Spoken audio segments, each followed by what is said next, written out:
અહીં આ શ્લોકમાં યતંતઃ પદ 2 વાર આવ્યું છે. એકવાર યતંતઃ અપી ન એનમ પશ્યંતી એમ કહે છે. પશ્યંતી કહે છે ત્યાં સાધકને માટે યોગિનઃ કહ્યું છે, અને ન એનમ પશ્યંતી એને માટે અકૃતાત્માનઃ એવો શબ્દ વાપર્યો છે. અહીં ઘણું વિચારવા જેવું છે કે પુરુષાર્થ બંનેનો સરખો છે. યત્ન કરવામાં બંને સમાન છે, છતાં પણ એક પુરુષ પોતાના ચૈતન્યમાં પરમાત્માનો અનુભવ કરી લે છે. લાગણીપૂર્વક પુરુષાર્થ કરે છે. લાગણી ભગવાન તરફ અને લાગણી ભગવાનના ભગત તરફ. એ લાગણીને ઓરિએન્ટેડ, લાગણીથી પ્રેરાઈને પુરુષાર્થ કરે છે અને આસક્તિથી પ્રેરાઈને પુરુષાર્થ કરે છે. એટલો બે પુરુષાર્થ હરખો છે બે. અહીંયા ભગવાને પુરુષાર્થમાં કઈ વધારે ઓછું કીધું નથી, બે કીધું. યત્ન કરવામાં બંને સમાન છે, છતાં પણ એક પુરુષ પોતાના ચૈતન્યમાં પરમાત્માનો અનુભવ કરી લે છે, અને બીજો પ્રયત્ન તો એટલો જ અને તે જ માર્ગથી કરે છે, તો પણ પરમાત્માનો અનુભવ કરી શકતો નથી. રાવણ, કુંભકર્ણ અને ઓલો ભાઈ વિભીષણ ત્રણેય એક દીએ ઘેરેથી નીકળી અને એક જ જગ્યાએ નાડાવા છેટા બેઠા તપ કરવા માટે. અને તપ કર્યું તો પાછું બધા એક જ દિવસે બધાને પૂરું થયું. બ્રહ્માજીને ઉપર તપ કર્યું હતું એટલે બ્રહ્માજી આવ્યા. ભગવાન એમ થયું, બ્રહ્માજીને એમ થયું કે એક હારે જાતો હું બધાને ત્રણેયને, અને ત્રણેયને તપ કર્યું એટલે ત્રણેયને જુદું જુદું ફળ મળ્યું. ઓલાને 6 મહિના હોવાનું કુંભકર્ણ. રાવણે એવું માગ્યું કે મારે મરવું નહીં, અને વિભીષણ એવું માગ્યું મારે ભક્તિ જોઈ. એટલે યતંતો યોગિનશ્ચૈનમ અને યતંતો પ્યો કૃતાત્માનો. રાવણનો અંદરનો ઈરાદો બહુ પોલ્યુટ હતો કે મારે ભગવાનને મારવો છે. મારે ભગવાન જો કોઈ જેટલા ભગવાન થતા હોય દુનિયામાં એટલે બધાને મારવા, એવો એનો પોલ્યુટ ઈરાદો હતો. અને વિભીષણનો એવો ઈરાદો હતો કે મારે ભગવાનને સેવા કરવી છે, મારે ભગવાનની સેવા કરવી. એટલે એને ફળ જુદું મળ્યું. દેનારા તો બ્રહ્મા જ હતા, એકના એક હરખું, એક બાપના દીકરા, એક જ જગ્યાએ બેઠા, એક જ પ્રયત્ન, ફળ બધાને જુદા જુદા. યતંતો યોગિનશ્ચૈનમ એનમ પશ્યંતી અને યતંતો પ્યો એનમ ન પશ્યંતી.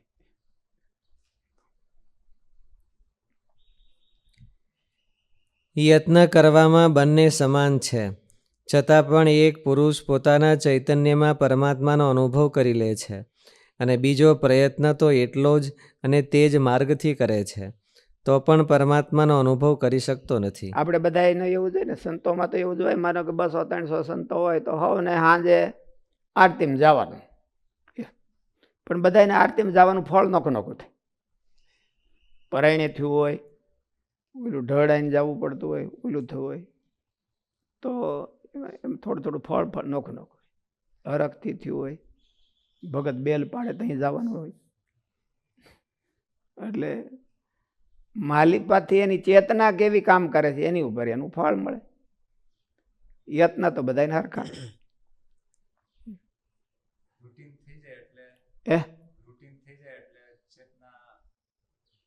ચેતના ઓલી થઈ જાય, ચેતના હુઈ જાય. રૂટીન આપણે ઓલા ઓઇલ એન્જિનને હેન્ડલ મારે એટલે બહુ હેન્ડલ મારે ત્યારે કે બે ફટ ફટ ફટ ફટ થઈ જાય, અને પછી ફટ ફટ ફટ ફટ મને કરવા એટલે હેન્ડલ મારવાની જરૂર ન હોય. એટલે ચેતના બધી વહી જાય. બીજી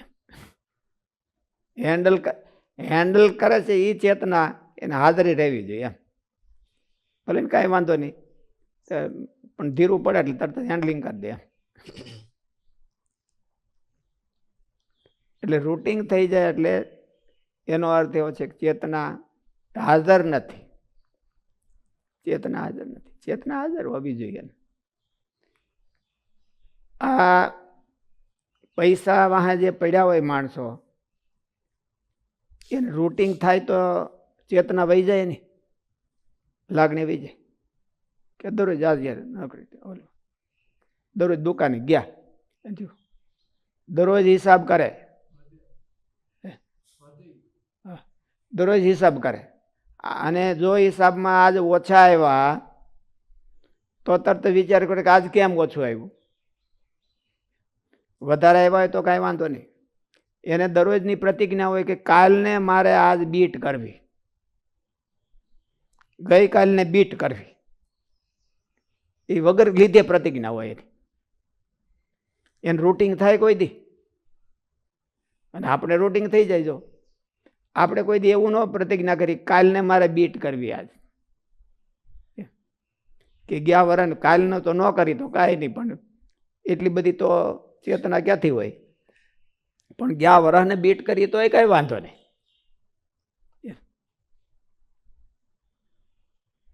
એટલે રૂટિંગ ત્યારે થાય કે ચેતના ધીરી પડી જાય ત્યારે, નકર રૂટિંગ ન થાય. પ્રથમ શ્રી હરિને હોય કે આરતી હોય કે પૂજા હોય એમાં એને રૂટિંગ ન થાય. એમાં ચેતના ઉલટી અમુકની મજા આવે ને ચેતના વધે, અને તો જ એને ભગવાનમાં એ જ કહેવાય. નહીં તો રૂટિંગ થયું તો બધા આવી ભરાણા ભાઈ આવી ભરાણા, આપણે પકડીને કાંત પકડીને આવી ભરાણા કરો પૂજા કરો પ્રથમ શ્રી હરિને અને કરો આરતી, આવી ભરાણા ભાઈ આવી ભરાણા.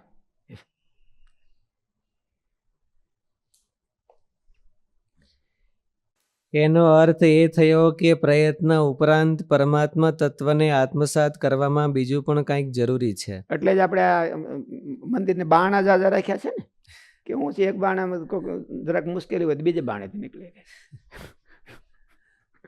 આવી ભરાણા હોય ત્યારે તો એવું જ થાય.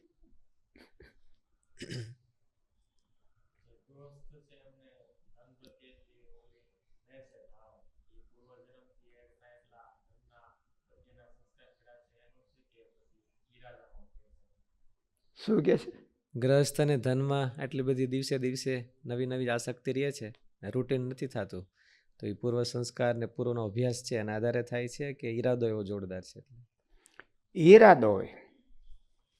પૂર્વનો સંસ્કાર છે એ તો શું કે બાપાની મળેલી મિલકત જેવું કહેવાય.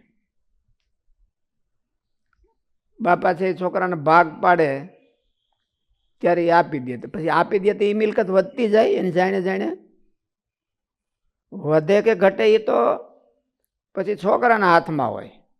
એમ પૂર્વ સંસ્કાર એટલે તો હું આપણે આગલા જન્મમાં કર્યું તો એ ભગવાને લઈને આપણને ટિફિન કરીને મોકલી દીધું કે આલ્યો તમારે જાઓ ને આટલું તમારી પાસે છે. હવે વધારવું કે ઘટાડવું એ તો આ જન્મની વાત છે ને. એટલે આસક્તિ હોય તો આસક્તિ એ સબ્જેક્ટમાં આપણને જાગ્રત રાખે છે.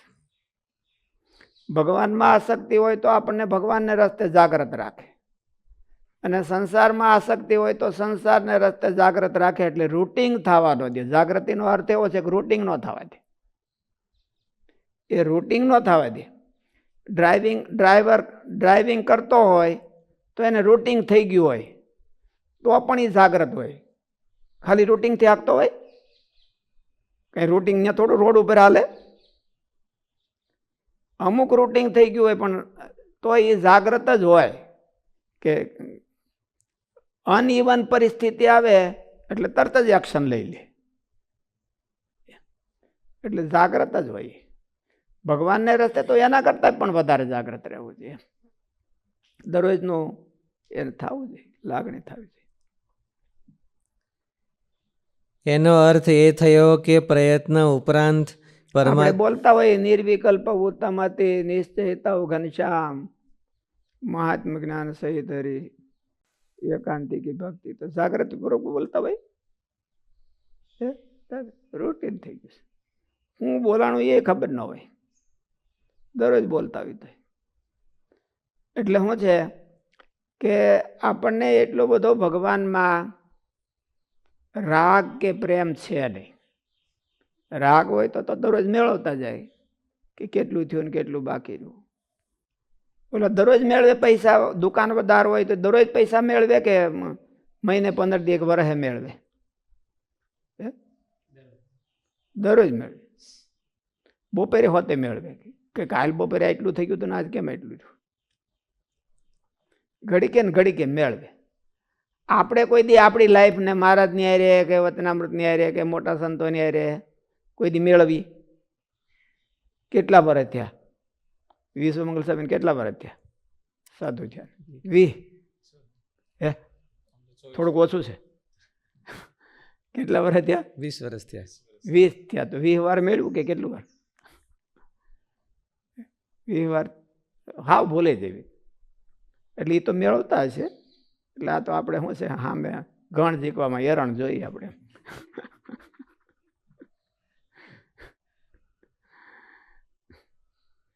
પણ 20 વર્ષ થયા હોય તો 20 વર્ષમાં મેળવીએ નહીં. અને મેળવું હોય તો આપણી એની સ્થિતિ ન રહે. બોલો વેપારીનો દીકરો હોય ને એ પૈસામાં જો આજે જરાક ઓછું હોય તો એને ઊંઘ ન આવે. આજે વકરો ઓછો થયો હોય તો ઊંઘ ન આવે એને. ઓલો નોકરિયાત હોય અને એનો પગાર જો આ કોરોનામાં કાપી નાખ્યો હોય તો એને ઊંઘ ન આવે.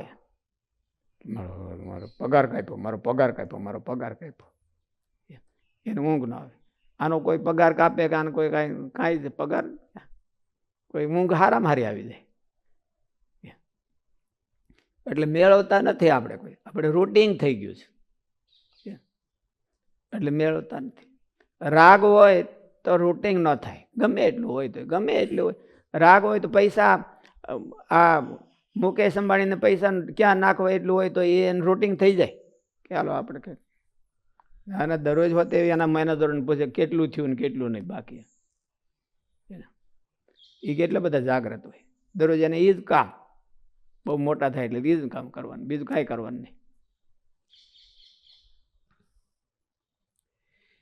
એનો અર્થ એ થયો કે પ્રયત્ન ઉપરાંત પરમાત્મા તત્વને આત્મસાત કરવામાં બીજું પણ કંઈક જરૂરી છે, અને તે છે સાધકના હૃદયનો પવિત્ર ઈરાદો. સાધકની પરમાત્મા પ્રત્યે પ્રયત્ન હોય અને ઈરાદો પણ હોતે હોય. ગોલ હોતે, ઈરાદો એટલે ગોલ એનો એવો હોય. એને જ અભ્યાસ કહેવાય. રૂટીન પ્લસ ઈરાદો. એટલે રૂટીન હોય ને જેને આપણે બાળક છે એ હાલતા શીખતું હોય તો આપણે ઘણી વખત દ્રષ્ટાંત દઈએ. બાળક હાલતા શીખતું હોય એટલે જૂના જમાનામાં ઓલા એની જાણે શીખતું ખાટલાનો પાયો પકડીને ઊભું થાય ને પડી પછી હાલે. તો હાલે એટલે આમ ડોલે ને પછી 1 કે 2 પગલાં મૂકે તો પડે ભૂ દે. વળી પાછું હાલે, વળી પાછું પડે. તો જાજુ પડે કે જાજુ હાલે? હે? તો એને પડવાનો અભ્યાસ કર્યો કે હાલવાનો અભ્યાસ કર્યો? તો બેમાં ડિફરન્સ શું? હે? ઈરાદો હાલવાનો. એને ઈરાદો હાલવાનો છે, પડવાનો નથી. તો એ જાજુ પડે છે તો એ હાલતા શીખે છે, પડતા નથી શીખતો. પડતા નથી શીખતો. થોડાક ટાઈમ થાય તો હાલતા શીખી જાય. એટલે ઈરાદાપૂર્વક જે કામ થાય એટલે એને જાગૃતિ કીધી. ચેતસ એમ, અચેતસ. ઈરાદો નથી કાંઈ. અને ઈરાદો હોય તો એ લખવા ખાતર લખ્યો હોય, કઈ એમાં કાંઈ એની જાગૃતિ ન હોય. એનો અર્થ એ થયો કે પ્રયત્ન ઉપરાંત પરમાત્મા તત્વને આત્મસાત કરવામાં બીજું પણ કંઈક જરૂરી છે, અને તે છે સાધકના હૃદયનો પવિત્ર ઈરાદો. સાધકની પરમાત્મા પ્રત્યેની અનન્ય ગતિકતા, શરણાગતિ કે અભિમાન શૂન્યતાથી સાધકને સફળતા મળે છે, કેવળ કોરા પ્રયત્નથી નહીં, એવું આપણા શાસ્ત્રો બતાવે છે. ઉપનિષદમાં કથા આવે છે, ઇન્દ્ર અને વિરોચન બંને બ્રહ્માજી પાસે આત્મજ્ઞાન પ્રાપ્ત કરવા ગયા. બ્રહ્માજીએ તેમને ઉપદેશ આપ્યો, પણ તે જ ઉપદેશથી ઇન્દ્રને સાચું આત્મજ્ઞાન પ્રાપ્ત થયું છે, જ્યારે વિરોચનને પ્રાપ્ત થયું નથી. તેને તો દેહ ભાવ જ ઉલટો દ્રઢ થયો છે. તેને અહીં કહે છે અકૃતાત્માનઃ ન એનમ પશ્યંતી. અકૃતાત્માઓ ધ્યાન, સ્વાધ્યાય, જપ, અધ્યયન વગેરે સર્વ કાંઈ કરે છે તે ક્યારેક તો દૈવી જીવો કરતાં પણ બાહ્ય ભાવમાં વધારે કરતા હોય છે. તોય અભિમાન રૂઢ થતું જાય. અહમ ભાવ ને દેહ ભાવ ને એ જ બધા રૂઢ થતા છે, કરે જાજુ તોય. અકૃતાત્માઓ ધ્યાન, સ્વાધ્યાય, જપ, અધ્યયન વગેરે સર્વ કાંઈ કરે છે તે ક્યારેક તો દૈવી જીવો કરતાં પણ બાહ્ય ભાવમાં વધારે કરતા હોય છે. તો પણ અંતરમાંથી જડતા, સાંસારિક ભોગ અને સંગ્રહનું મહત્વ દૂર થતું નથી.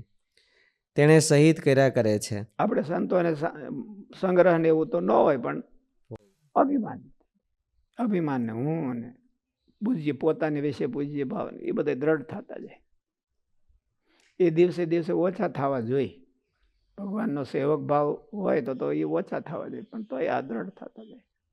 એટલે એનો અર્થ એવો છે કે જાગૃતિ નથી, પોતાના ગોલને વિશે જાગૃતિ નથી.